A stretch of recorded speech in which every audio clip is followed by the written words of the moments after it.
First of all, a massive thank you to everyone that has been listening to the podcast and sending me lovely messages about it. However, I know from the analytics that we also have a ton of secret listeners. So if you're a secret listener, my request to you is as follows.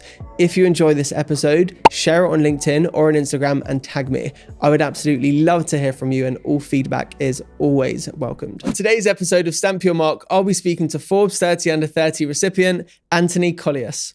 He co-founded Stasher, an international travel platform that's raised over $5 million in funding and is known as the Airbnb for luggage. When the travel industry took a hit during COVID, Anthony and his co-founder Jacob decided to use their time and skills to launch something good for the world. As a result, TreePoints was born. I really enjoyed filming this episode and I'm so excited for you to listen to it. So, introducing Anthony Collias. And then the other thing I think that you kind of realize at some point, and this is just the nature of being a founder, your personal experience and feelings kind of come, it's secondary, right? Like, because you have a responsibility to people, you've accepted that position.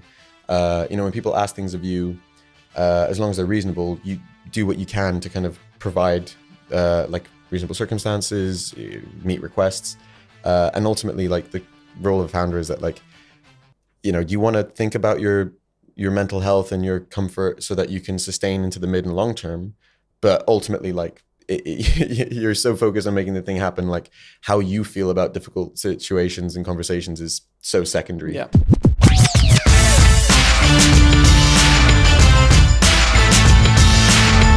Anthony Collias, how are you? I'm good. Good to see you, Joe. Thanks for having me. Pleasure. Thanks for being here. So I want to start by asking, about you, what your story is. Okay. Oh, we'll go straight into it. Okay, Straight I've got this. it. Let's do. This is the real life version of give me a bio. Give me the bio. So I studied. Oh my God! Like I graduated. I went to uni nearly 10 years ago, and I met my co-founder there. I was studying PPE. He was studying economics and management. And then after graduating, we were like, we should start a technology business, but we didn't know what to do. And he was doing a master's at UCL. I was living between UCL and King's Cross. UCL did a great startup kind of competition. Mm-hmm. So we were like, well, people are always asking to leave stuff in my house. Let's make a platform for that and run it through this UCL competition. And that's kind of the like shorthand version of how we ended up making Stasher.com. We were storing stuff in our own homes, and we very quickly realized that that was a horrible idea and that no one else in the world would ever do that. So we very quickly kind of moved from storing stuff, in our apartments to the shops across the street. And then from there, it's a platform business model. Just sign up as many shops and hotels as possible. Now it's mostly hotels. So in the UK, our largest partner is Premier Inn. By the time that this goes live, I think about 300 of them will be on the platform. In the US, we work with a couple hotel chains. However, most people don't know that hotel. So I'm rambling in my bio, but I will. No, go for it. It's all good. Most people don't realize that hotel chains are actually incredibly fragmented. Like Premier Inn is uniquely centralized. Most of them, like, they franchise out. The different countries are practically different companies, and they just have some like overarching structure. So it's a slow process getting it like globally into lots of hotels. But that's that. Mm-hmm. And now the immediate question: COVID. How did that affect us? Badly, but. Actually, to be fair, the government support was excellent, and we were very lucky. We'd raised some money just before, and also the business model is, like any platform, actually, like the main cost was people. That was really helped by the government support. There's not really many fixed or operating costs. Like there's no big rents or anything like that. So basically, it was just kind of like mostly dormant over COVID, and we could do some work for when we come back. Automate stuff. So now we have a way lower cost base. Also, in the meantime, started a social enterprise, literally like on the cusp of lockdown 2. Jake and I were like, we can't just sit and do nothing. And also it was like actually a uniquely great opportunity to basically have all this free time. And we're like, the typical journey is you start one business and then, the next business is like, oh, I'm going to do something really mission driven. Yeah. Using the money that I made from the first one. So we were missing that second part, but we were like, but we did have the free time. Mm-hmm. So we're like, we're going to set up the social enterprise. And basically, we started out mostly with user subscriptions. The main thing we focus on now is API integrations, giving people access to climate impact projects. So tree planting, carbon offsetting, plastic recycling. And the main two benefits are really the vetting. So we're going and doing research And we're bulk buying so that we get these good discounted rates directly from project developers and similar. And we're doing research, seeing which projects are best and informing the partners we work with, like these are the projects we work with and why, and these are the projects we don't work with and why. And then just convenience of integration. So, we're launching a Shopify app that would be really simple. And we have a private one that's currently live, just not in the public market, and API integrations and similar. So the biggest partner is probably Big Yellow Storage. And then totally aside from those two, because we weren't doing enough stuff, we run a philosophy podcast. That's just for fun. It's something that we record here with the lovely people behind the cameras. It's called The Morality of Everyday Things, just a passion project. And then we also have started doing some angel investing through a syndicate that we run. But again, brilliant. Those are just passion projects on the side. It's a great bio. I know. Yeah. Do you think it was long enough? No, it was perfect. It was comprehensive. I got all that I need. Yeah. I want to go way back though. Yes. So you studied at Oxford. I did study at Oxford. And you studied PPE. I did study PPE at Oxford, yeah. So I know from Cambridge, there wasn't much of a entrepreneurship community. Yeah. The vast majority of people were going into, investment banking or consultancy. Yeah. And PPE at Oxford, my understanding is that the majority of people there either go into consultancy or politics. So, is this a typical route? Was there a big entrepreneurship scene at Oxford? No is the answer for you. Well, no, okay, that's not fair. There's the Oxford entrepreneurs, but certainly there's not the same sort of vibe that I haven't studied at Stanford, but certainly it's not the same sort of vibe that I understand there to be in universities like Stanford, where like everyone is working on stuff in their dorms with, all their friends and whatever and trying to do something. Like there is technically the Oxford entrepreneurs. I remember I went to a thing or two and I just didn't really vibe with it. I can't remember why, honestly. It didn't catch me. And I felt the pressure that you're describing where like everyone goes into consulting, banking, to some extent politics. Although nowadays you kind of need to do something a little bit first, but I don't know. And I made a horrible, egregious error. I did an internship in M&A. And for me, that was like, okay, this is super, super dumb. This is really smart people doing really dumb work. What was the dumb work? It's just nudging stuff around on PowerPoints. And it was also like the way it was constructed as well. The whole thing is like a hierarchy for some old people to kind of fetishize telling young people what to do. Because a lot of it is like, you wouldn't be that busy all day and then someone will drop something on your desk at like 6 p.m. and be like, have this done for tomorrow morning. And it'd be like, but why? It's not due until next week. Like there's no need. And you just had to do it. Yeah. And it was also one of those things where like, you're nudging stuff around in PowerPoints. It's like, guys, like give me like a week to breathe and I'll write a program to automate these changes. Like I'll write some macros for PowerPoint rather than people manually nudging stuff around. And they're like, no, it needs to be done now. It's like, but it doesn't. Like I don't know. It was a silly culture. It's a really strange culture. And also to make it even dumber, I remember when I was at Oxford, I went to the computer science department once. I knew I was interested in entrepreneurship. Like I said, I didn't vibe with Oxford entrepreneurs. No particular reason. It just felt, if I'm honest, like in retrospect, maybe it felt a bit pretentious. I don't know why. I just didn't vibe with it. But I went to the computer science department and there was this talk from these entrepreneurs. And they're like, oh, we're starting this company. There's like 10 of us. We went through this American accelerator, et cetera, et cetera. And afterwards, like, hey guys, can I come and intern with you? And they're like, yeah, sure. Like chat to us by email. And in the end, I could intern with them doing business development, or I could do this M&A internship. And I ended up doing the M&A internship just because, one, I wanted to check, like, is finance something I want to do? Because there's so much pressure to do it. And two, it was paying slightly more, that, which is the dumbest reason. And do you regret that now? Well, those two guys in that internship was Matt Robinson and Tom Blumfeld. And it was at Go Cardless when it was like 10 people or like 20 people. Wow. So yes, I regret it. Like it would have been, I wouldn't have necessarily wanted to stay at someone else's company rather than do my own, but it would have been a way better like learning experience and networking experience. So yes, I regret it. Do you think about that often? Is that like, do you think, oh, what could have been? Not hugely, to be fair. Like, I mean, it would have been really cool to have people like that potentially as kind of direct mentors. But I don't hugely think, like in reality, the most important thing to like succeeding what you want to do as an entrepreneur is going and doing stuff rather than necessarily meeting people. And then you were at Brain Labs for a couple of years, right? Well, strictly, yes. But what happened was I started at Brain Labs pretty much at the same time as starting Stasher as a side project. with Jake, because I joined in September and we launched it in like September or something like that. And then within like 3 months, I remember specifically the first day that we turned over £100, I was like, I'm quitting this just so I can focus on the Stasher stuff. Because my thinking was, I'll try and make this work for a year, and if it doesn't, I'll go and do a master's. Yeah. But actually, so I went and told them, and Dan Gilbert at Brain Labs was super supportive, and he was like, you can do half time, and then you can go down to quarter time, and then you could even do like a day a week. So I ended up being like, certainly on LinkedIn, like it says I was there for quite a period, but I actually worked full time for only a few months. Got it. And what was the main difference you found working for somebody else versus setting up your own business? Ooh, it depends a lot on your personality type, right? So like, I think a lot of people who know me would understand when I say like, I felt like I didn't have a choice but to work for myself, just because I don't work well with managers or people telling me what to do.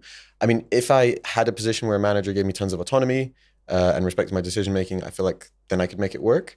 But I would also like to clarify, that's not a boast. That's something that a younger me would take pride in, and an older me understands as a weakness. Got it.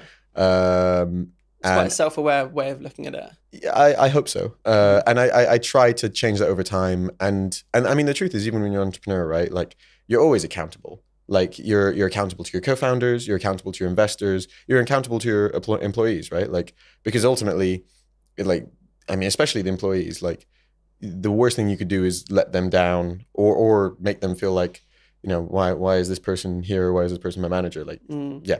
So you are still accountable. But I kind of felt like, and I feel like a lot of entrepreneurs kind of feel that way, where it's like, I just couldn't work for someone else. It honestly just doesn't vibe with my personality type. Yeah. It's interesting. So here, so often in entrepreneurship, people are like, oh, it's so great to work for yourself. Mm-hmm. But the reality is you never really work for yourself. I mean, you're accountable, as you said, to investors, to customers, to your team, to co-founders. So I don't know, it's almost like you don't have one boss, but you have a whole string of bosses, and perhaps each boss is a little bit less kind of significant, based on the success of the business, but they're still significant. Exactly. And I think like another thing is like, okay, you can set the rules. So you can set like, what time should we work from and to, and things like that, right? And there can be some laxness. Mm-hmm. But the reality is, so for example, if you have employees, you can't expect other people to follow a standard that's different to what you are following. So that's a good example of like, you're accountable. Like, if you say the times are this to this, you should be there. Yeah. It's not just kind of do whatever you want, whenever you want, unless you're, this is still an entrepreneur, but it's different implicitly different to what we're talking about. Mm-hmm. Unless you're the kind of person who's doing more of like a kind of one-man band. I don't know, you're doing like, Amazon affiliate stuff by yourself, and maybe you contract out some of the work. Like, that's in my mind. Bali and yeah, exactly. That's when people use the term lifestyle business, that's really that. Got it. And so I want to talk more about Stasher. It seems like an incredibly niche business. Mm-hmm. And so you mentioned people were asking if they could store their stuff at your house. Yeah. Why? So my brother was a student at City University, which is just by Angel, for anyone who doesn't know. And it was just mates from uni. They'd be going, up north or whatever, between student accommodation. And they'd be like, can I leave stuff here and come back? Some friends were international, so they'd leave stuff for like the entire summer. So it's really not the use case that we focus on now. I should clarify. I always say to people, Stasher is a travel business, not a storage business. Got it. The reason I say that is just because the main use case is you stayed at an Airbnb, you had to leave at like 10 a.m. or whenever it is they kick you out, and you want to leave your stuff for the day, right? That's like 95% of users are in that or a very similar one, like maybe they stayed in a hotel that was in an inconvenient place, right? And I clarify that because that means that all of our partners are travel businesses, our customers are all travelers, and like realistically, we're not looking for acquirers or anything, but like to put it in a way that is clear, like an acquirer would be a travel business, not a storage business. Mm-hmm. But sorry, I kind of went on a side thing. What was the question? No. So the question was, it was, super niche. Yes. How did it really start? So it was purely people were starting out like that, starting to ask to leave stuff at ours. And the original idea was kind of wider. The original idea was like, make a platform, anyone can store anything anywhere. And that's why we kind of put up our homes, and people could store from like one day to, several months. right? But the thing that we realized, and maybe this was luck, was because I was between Euston and King's Cross, everyone who was booking was looking to store for a day, right? And then we kind of realized a couple things. We realized, one, it's very hard to price for short-term storage and for long-term storage, right? The reason is because actually to store something for one day, you can price it the exact same amount as for 1 month. And the reason for that is that it's incredibly location sensitive, right? So if you're storing for one day, you can't reasonably move the stuff further out. If you're storing for a month, you have to price it in a way that's competitive with the option of just taking it to a taxi and then going somewhere where the land is much cheaper and then storing it there and then getting the taxi a month later, right? Which obviously doesn't make sense when it's one day. And then the other thing, talking about that taxi and someone going out, is that we realized that if you're storing for more than a couple weeks, you're a very different profile of customer, right? So you're probably storing, maybe your entire house between moves and stuff like that. Typical self-storage customer, right? You're local, et cetera, et cetera. You're willing to go a little further out to store your stuff because you're much more price sensitive because you'd be storing more space. It wouldn't make sense to use shops because they don't have that much space available. Basically, for a number of reasons, we're like, wait a second. We could work with local businesses and help travelers store stuff for the day and charge £6 to £7 a day and keep half of it. Or we can try and compete in self-storage, charge £6 for a month and keep 20% of it. And we're like, nah, we'll focus on the traveler stuff. And also like in terms of marketing, it was like this, we'll focus on this really clear message. And we know that we're like competing with basically at first it was like train station lockers. Like that's the service we're competing with directly. And then in terms of niche, are you familiar with Peter Thiel? Yeah. Yeah. And you know the book 0 to 1. And his whole thing where like, in order to make a large company or make a lot of money, you need to have a contrarian bet, right? And I think the contrarian thing about Stasher is that people underestimate like how many people need to store luggage every day. And the fact that it's a platform means that we can do it anywhere in the world. And if you think about traditional, so I mentioned station facilities, right? Station facilities, if you think about it, okay, you got a fixed cost, it needs to be somewhere central, you need to staff it. And there's tons, the majority of towns and cities in the world, there is some number of people who want to store stuff every day. But it doesn't make sense to have that, fixed capital expenditure. But if you have a platform where shops who are open anyway can provide that service, then suddenly like there are 100,000 towns and cities around the world where you can provide that service. Like reasonably any, like even a small town, is there going to be like one person who needs to store luggage each day? Probably, on average across the year. It probably might be peaks around seasons where people actually travel. The example I always give is, there's a town in the Orkneys, right? And we store bags there. If you can store bags in a town in the Orkneys, you can store bags in, eventually rural towns in China, like towns in India. And that means there's like a huge opportunity actually. And the other thing is that a lot of people don't think to look for the service because, you don't think like there's going to be affordable luggage storage somewhere nearby with a local shop yet. So that's my contrarian bet. It's actually bigger than people realize. So if we go back to the early days, was there a time when you were literally taking people's bags in your home, yes, filing them, exchanging cash at that point? Because I'm assuming the tech wasn't built, the platform wasn't built. Take me, back. So we were really lucky in terms of tech. We started out with this platform called ShareTribe. They're still around. If you're thinking of making a marketplace business, I really recommend it. It's like marketplace as a service. So we set up with that. So we had like an acceptable platform for what we were doing. It's good for MVPing. And people were booking. And then I remember having cash in my hand. So that must have been a thing. But I feel like people might have been able to book there. We started out doing it like Airbnb. People would book, they'd have to communicate with me. I'd have to make sure I'm home. And this is part of the reason we're like, okay, this makes no sense in people's homes. Like, at £6 a bag, even if someone's storing 10 bags, is 30 quid worth rushing home to like let someone in and then make sure you're around when they come pick their stuff up. And also the kind of, there's random people's stuff in my house, taking up space, and it's also random people's stuff. But the good thing was that it meant that we spoke to every single person who used the service because they were literally meeting us in person. I'd be like, why are you storing your bags? Lots of people going to football games, lots of people, using it instead of station facilities. I remember once a bunch of guys from Liverpool came down stored bags, and I had like 50 quid in cash. And I was like, this is awesome. Nice.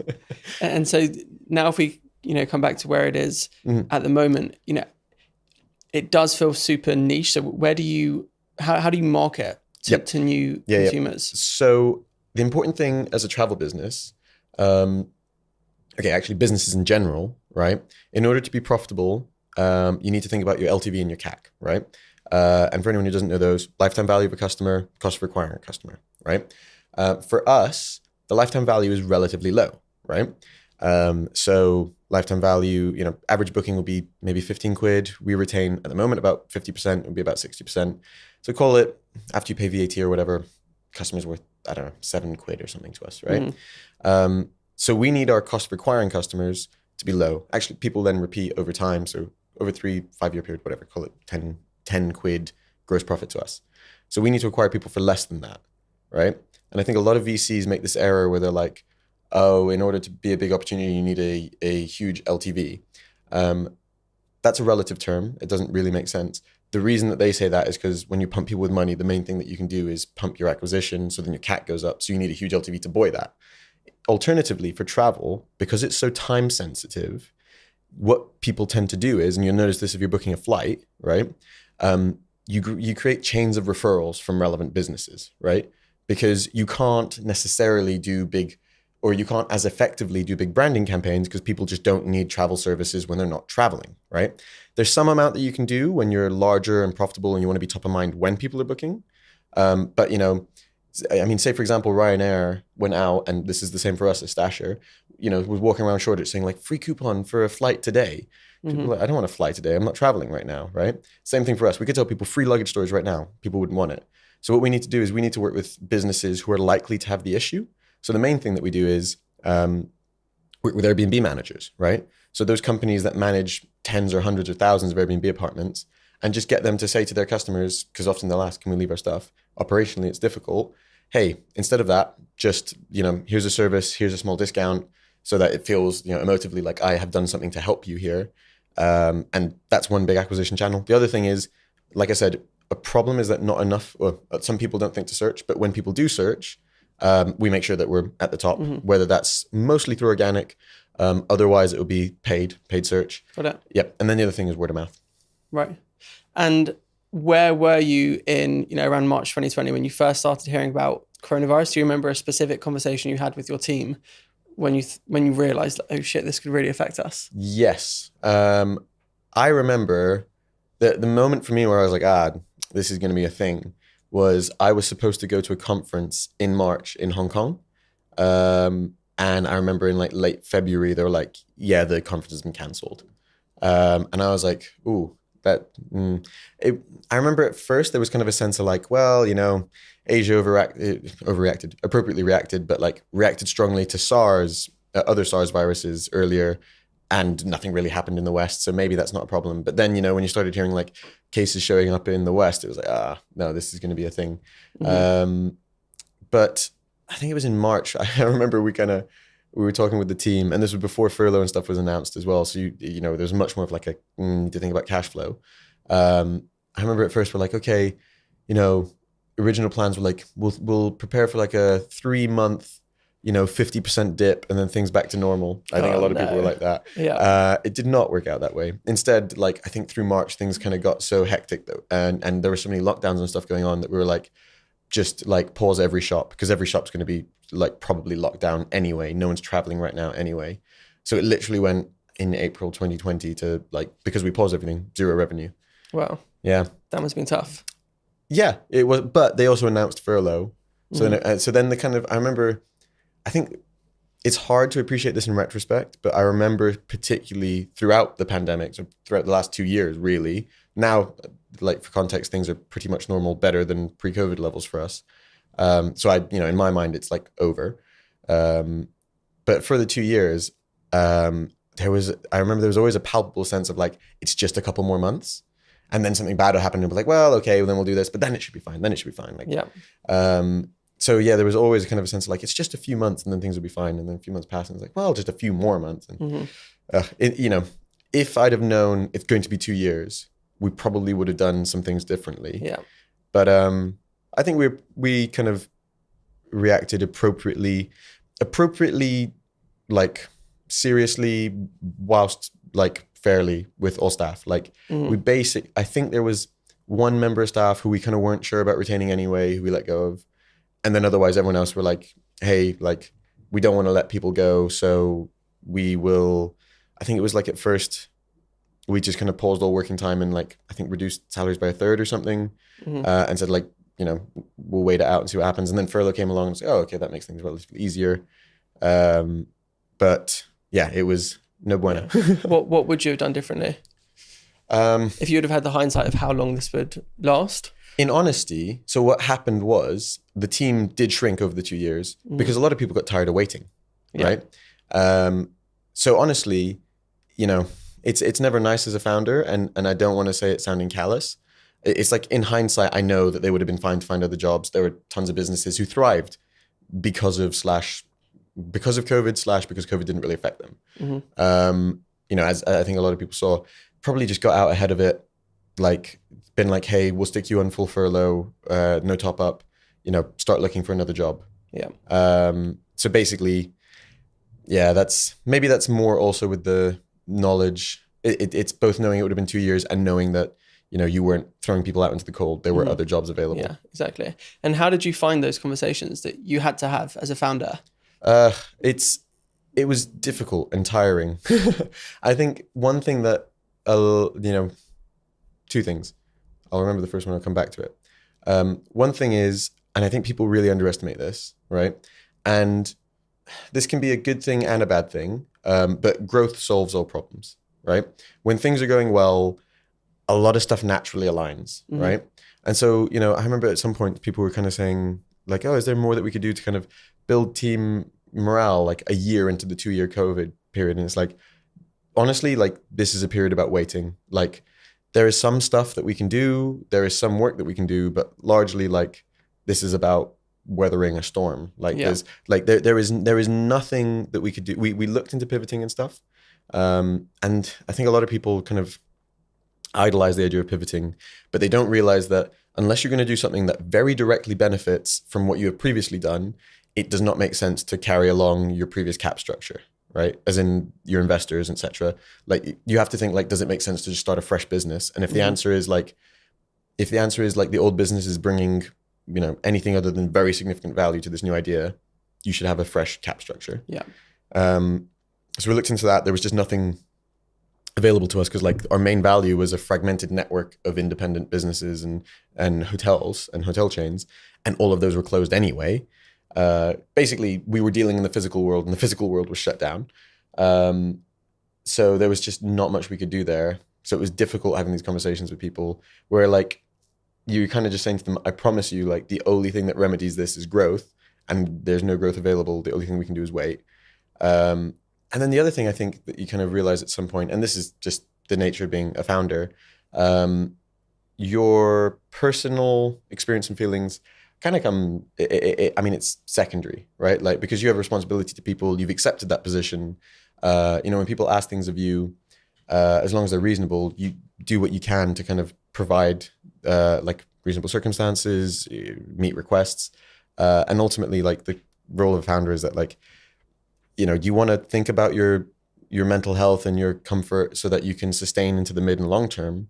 But ultimately, like you're so focused on making the thing happen, like how you feel about difficult situations and conversations is so secondary. Yeah.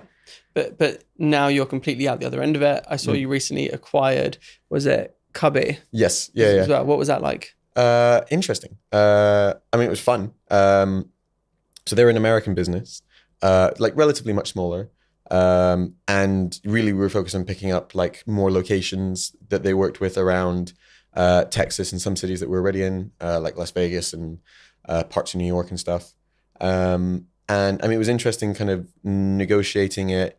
It was, I mean, it's because they were a relatively small business, it wasn't like typical M&A, and we could really value it a lot on like, okay, how many points are we getting, as in storage locations are we getting? Yeah. How much SEO traffic do you have? And like legally, it was much simpler because they were basically just selling the assets and then wrapping up the shell of the company. But it was, I mean, it was fun. It's an experience that I would like to do more of. Like, I think as we kind of start to have some profits to look at to invest in stuff, like M&A is an obvious thing to do. And so how long was this acquisition in the works for? Actually, interestingly, like a very long time. I think the first email probably like a year or two ago. Okay. There's lots of competitors in the space that we like, both companies that are similar size, smaller companies, not direct competitors because there aren't larger companies, but in other spaces, larger companies, their corp dev teams and stuff. You want to keep relationships going for quite a long time. Couple of reasons. One, builds trust. People get to know you, and two, the other thing is you build lines. So one piece of advice I got from an investor at some point was investors invest in lines, not dots. And if you have a continuous relationship over time, they see how things are changing. They see the line rather than a specific point, a dot. Yeah. So quite a while. I didn't ask you earlier, but I wanted to ask you because yours is quite a different business model. How did COVID affect you guys? For us, it accelerated things. There was this whole move towards building, an online presence for yourself, particularly amongst founders and CEOs. And so the entire, offline networking piece and building a reputation, credibility in person just disappeared essentially overnight. So there was this huge influx of people who wanted to build their brand. And that was probably the first time we experienced onboarding clients and onboarding team members over Zoom. And it was completely new because we never really did that before. Yeah. But on the whole, it definitely helped us. It really accelerated things. Damn. And I guess from what I know off the top of my head, the majority of your business's history is actually during COVID then. So pretty much remote. Around half now. It's crazy. And so it was part remote. And then when we were able to go back into the office, we did. And we're now, hybrid like a lot of companies are. Yeah, so pretty much everyone is, right? Yeah, we've got an office, but you don't have to be there. But, around half the team tend to come in. That's fair. Do you set fixed days that you want people in or? No. Interesting. We may need to do that in the future, but for now, I think people appreciate the flexibility. And interesting. We have around 5 teams within the business, and those teams work together on different client accounts and different projects. So you let them just kind of naturally do it themselves? Yes, they kind of decide it amongst themselves. I think one thing that we've kind of started doing is, or certainly one thing in terms of like HR policies I learned a while ago, and then specific to this that we started doing is we actually start setting specific days. And we say like, it's flexible, like, you can take other days, but like these are the days that it's like no questions asked, whatever, work from home. Any other day, just like check that there's not something important with your team that you're going to be missing. And then generally with like HR policies, I think it's really tempting as you kind of, it's hard to step out of yourself. I don't know if you've experienced this, like where like you kind of think like, oh, like people can kind of sense what's like right or like, know to just ask me. And then you realize that like people feel uncomfortable asking all the time or like don't sense the same things that you sense. And sometimes it's just easier to be like, here is a very clear policy that you can follow.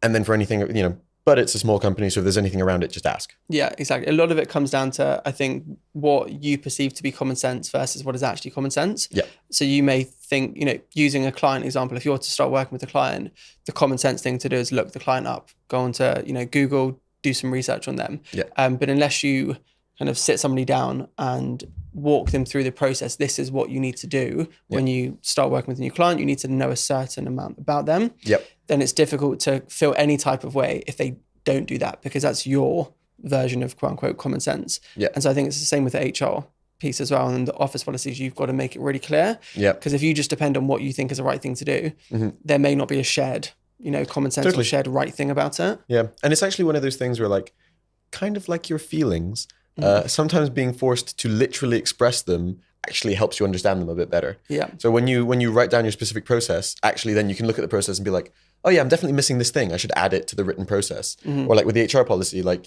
when you start to think about like your work from home or your remote working policy, when you actually have to write down specifics, you're like, oh, I hadn't considered this thing that I was kind of naturally feeling, but like maybe that's not a good idea. Which I find, Yeah.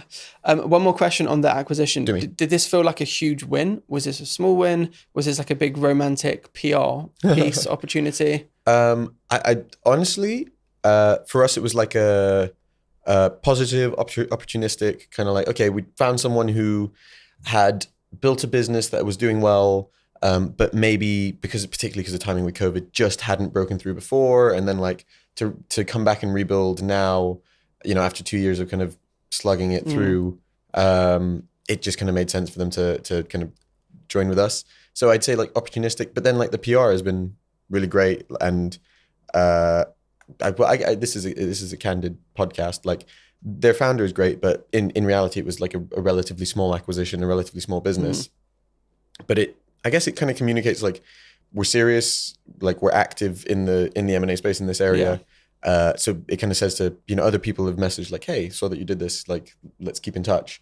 It kind of communicates that. But, it wasn't, because of the relative scales of the businesses, it wasn't world changing. It's not like, we didn't see like a kind of, whoa, we've doubled our revenue because of this or anything like that. Do you think that'll be a big part of your strategy going forward, M&A? I would say so. The reason I say that is you mentioned, for example, the luggage storage stuff is like a specific niche. It's got a high ceiling, like a higher than I think people like may necessarily expect. But ultimately, the ceiling is probably sub like multi-billion revenue. The ceiling is probably more like multi-hundred million revenue. And that's for the entire market. Probably. Well, it might be like $1 billion for the entire market. So then if you want to think like, okay, how do we grow top line revenue? Need to start thinking about how you branch into other services, which could be stuff like integrating delivery into what we're doing. And that's like an operationally complex thing. So maybe it makes sense to look at someone who's already doing that. It could be looking at like leaning more into the like where we create services that help vacation rental managers. Like what are other problems they have?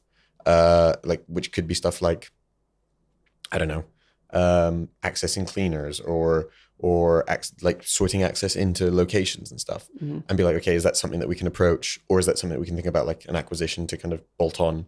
Which then also, if you think about like an acquirer in the vacation rental space, that makes you more attractive to them because you're addressing two strategic problems for them. Okay, brilliant. So before I move on to TreePoints, I want to talk about any particular learnings or moments that really stick out in your mind from building Stasher. Ooh, in general or COVID specific or? In general. General. Okay. I do have one. And this is candid. I'm really going for the candid theme here. Go for it. That's what we want. It's the best. Yeah. We early on had a third co-founder. And ultimately it didn't work out. They kind of weren't aligned. But because we kind of started it as a side project, a bunch of us who'd like studied together, we didn't start out with founder agreements and stuff. So that made that whole process very difficult. Yeah. So what did that mean? Was that basically hearsay, one person saying one thing, one person saying another, talking about agreements that were never actually penned out? Yeah, roughly. And then ultimately like raising money helped because it meant that like at some point investors were like, no, you guys have to have vesting agreements. So that like, but it meant that we couldn't do anything before that point. And it was a difficult situation, but my takeaway from it, and it's a life learning that applies both to like business in general, but also personal stuff, is that I've kind of realized that it's really important to, as much as possible, interact with high integrity people.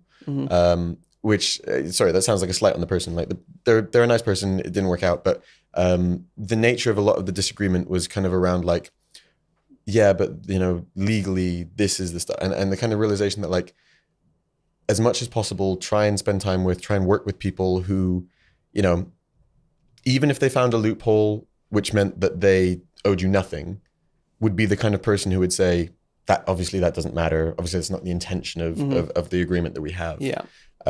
So try and surround yourself with high integrity people, particularly with co-founders. Have a co-founders agreement.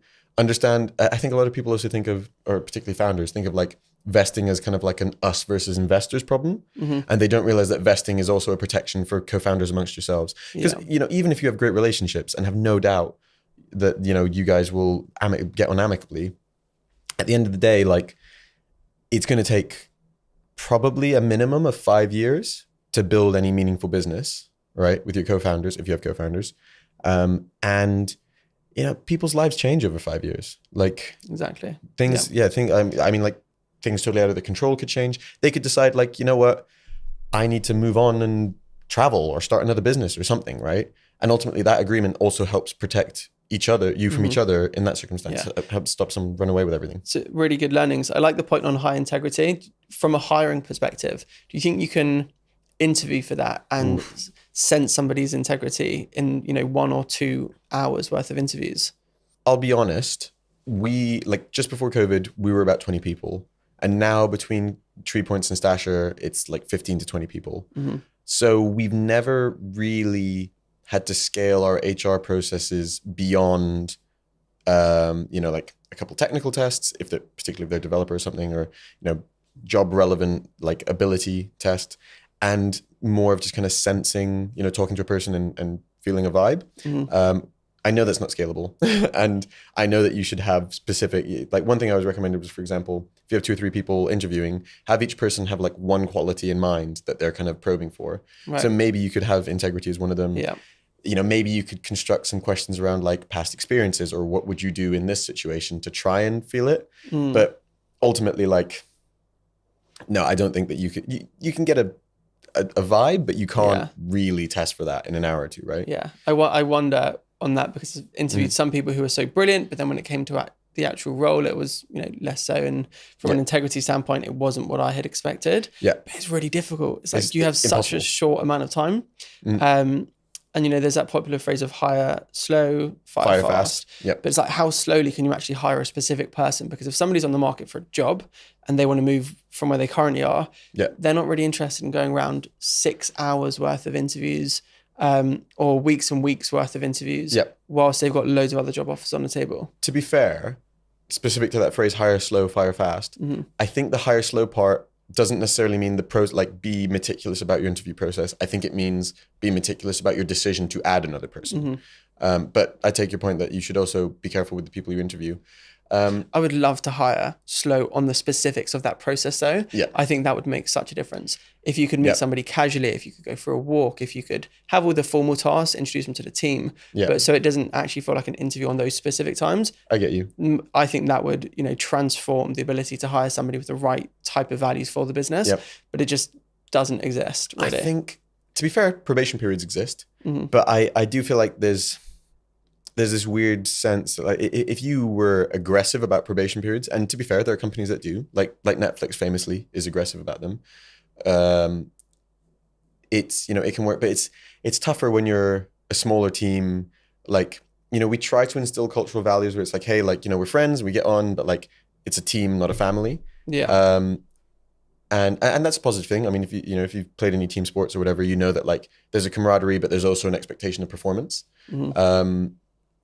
And, sometimes that means people get bad news and stuff. But in reality, it's so hard to like, it's hard to introduce to everyone, hey, here's a member of the team. And then they disappear. Like you want to, exactly. Like if you hire someone, you don't really want to let them go in probation unless it's going really badly. Yeah, because the psychological safety part of that is awful, especially if you're a small and growing team. Yeah. And I mean, how are people supposed to react next time you bring someone in? And also it kind of makes it look like I don't know how to hire well. Yeah, exactly. Yeah, exactly. So it's tough on hiring is difficult.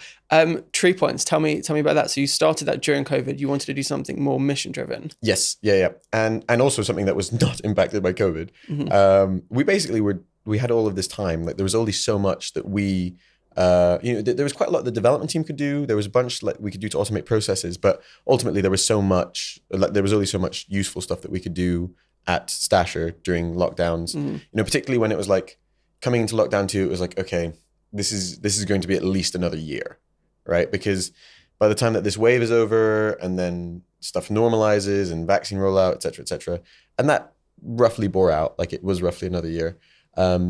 Literally, Jake and I were like, what are things we care about? And the 2 things that we had on our whiteboard were climate change and financial inequity. And most people don't realize that actually those 2 things are really closely tied. So there's there's thousands, potentially millions of climate refugees in the world already. Like people who have basically had been forced to migrate because climate change has made wherever they're living unlivable. Not necessarily like you literally couldn't stay there, but as in like they can't farm there and they're subsistence farmers. In some cases it's like desertification is kind of swept across wherever they lived. In some cases it's like they're rural fishing areas and you can't fish there anymore, either because of overfishing or because of the impacts of climate change and pollution. And so we kind of realized those are the 2 we cared about. They're actually really intertwined. And then we just did a couple of walks around the block and we're like, what are business solutions that we could take to this? We wanted to make it a social enterprise. So it's committed to donating 50% of profits to either the same causes or further research and development for attack on climate change. But we were adamant that we didn't want it to be a charity. We wanted to provide a useful, profitable service to people, because I ultimately think that like some people fixate on doing things for the right reasons, and generally I like that as a kind of moral principle. But ultimately, for something like climate change, it's a practical problem. Yeah. And like you can either lament like, oh, why are these companies not doing the right thing because they should, or you can give them a solution that's like, hey, here's a profitable way to do the right thing, right? And it's easier and easier because there's so much consumer sentiment now. And so what is the business model for you? How does the business make money? And then also, I looked up offsetting my trip to Barcelona from Heathrow, and it would cost me, just over £2, for example. Where does that money actually go? Once it enters your system, where does it go? Okay, so firstly, on the offsetting specifically, it's a little bit different. For the offsetting specifically, it is a like live commodity market, right? The way it works is that there are international organizations who are going to projects and verifying that they are either sequestering or preventing the emissions of, however many tons of carbon. And then they basically can sell those credits on their register, and they keep a registry saying like, these credits, what's happened to them, right? So it's kind of like a public blockchain in a sense, where everyone can see like, this is what's happened to each credit, right? So to buy them, you can, because it's a commodity market, by purchasing at scale, you can access huge discounts that individuals can't. And it makes sense because it makes it way easier for the project developers who don't want to be in the business of trying to connect, direct to consumer, like the best rates or offsets, right? So we build a pool of this inventory and then sell on as a portfolio to people who are looking to offset, and we take a small margin on it. Got it. And like I said, we will donate 50% of any profits we generate. At the moment, it's not yet profitable, but I think by the end of the year, it should be. And then on the tree planting, likewise, take a small margin. So particularly the main avenue for the tree planting is people integrating e-commerce businesses who are doing, we'll plant trees at point of sale. Yeah. Likewise for the offsetting, actually, we also have a bunch of people who offset at point of sale. And what's the wider ambition for TreePoints? How big do you think it can get? The appetite is huge, right? Like I think feasibly every single consumer brand in the next 10 years is going to have to like show meaningful commitments to how they're reducing, and also take proactive action to actually like do something on top of that, right? Because in reality, I think a lot of people kind of underestimate like the fact is, if you're making a physical product and if you're getting it to people, there's always going to be a fairly meaningful footprint. Like there's stuff we can do, but like in terms of reduction, there are limits, right? Because until we have like wide scale access to electric transportation and renewable energy for factories and stuff, like there's only so much that physical brands can do at the moment.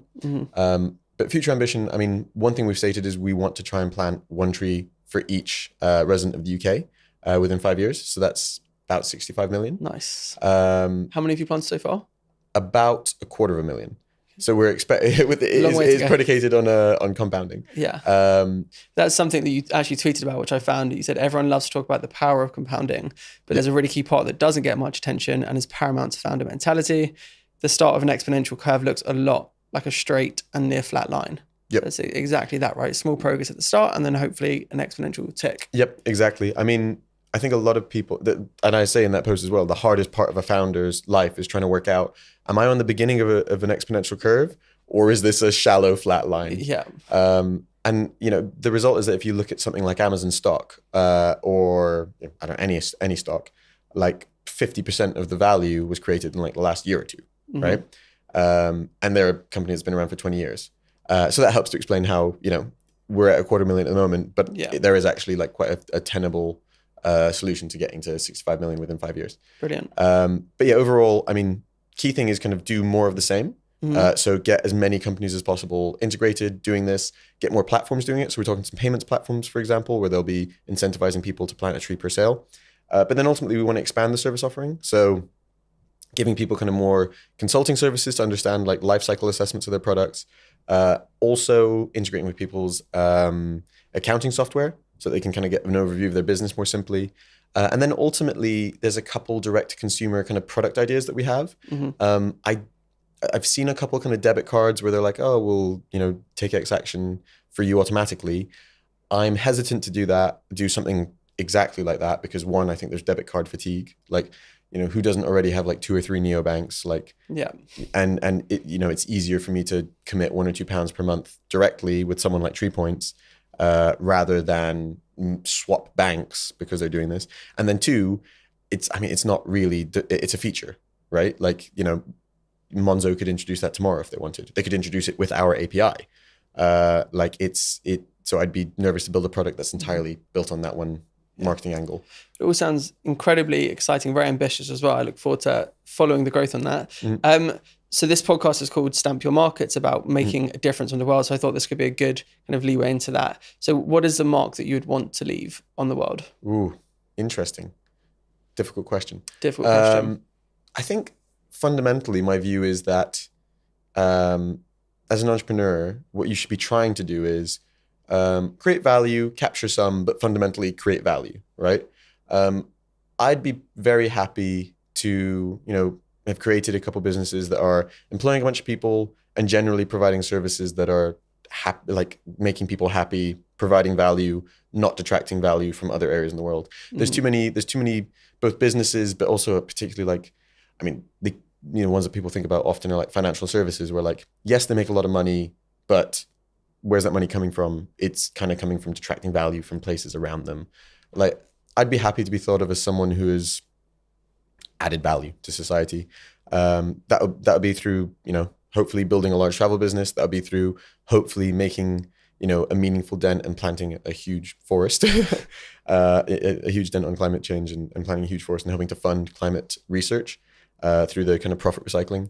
And then also hopefully, like I mentioned before, like we do some angel investing in a syndicate, like to mentor some great founders and help them create their own great companies that are, adding value rather than detracting value from society. Brilliant. It's a great answer. And that was the final question of the podcast. Cool. Thank you so much for coming on. Thanks for having me.